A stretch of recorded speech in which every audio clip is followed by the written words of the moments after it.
وضو سے متعلق کچھ اور مسائل ہیں، وہ بھی آپ ذہن نشین فرمائیں۔ یلزم تحریک الخاتم الضیق اذا لم یصل الماء الى البشرة بدون التحریک، انگوٹھی پہنی ہے لیکن وہ تنگ ہے،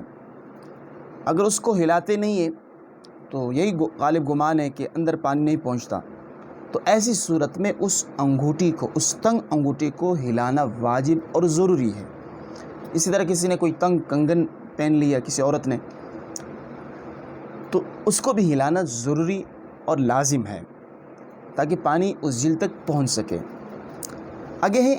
اذا كان غسل شقوق رجليه يضره جاز امرار الماء على الدواء الذي وضعه عليها، کسی کے پاؤں میں کوئی پھٹن ہے، اس نے اس پھٹن کی جگہ پر دوا رکھ لی، تو اب اگر اس دوا کے نکالنے میں نقصان اور تکلیف کا اندیشہ ہو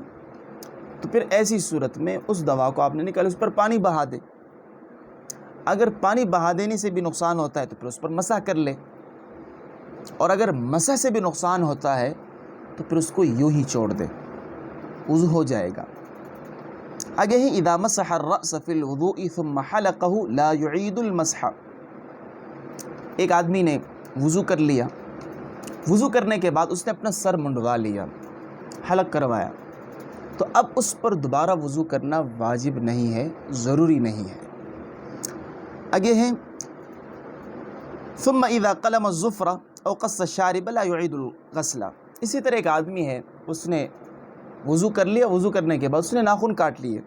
تو اس پر بھی وضو کرنا دوبارہ واجب نہیں ہے۔ اسی طرح ایک آدمی ہے، اس نے اپنے وضو کرنے کے بعد مونچھیں کاٹ لی، تو اس پر بھی وضو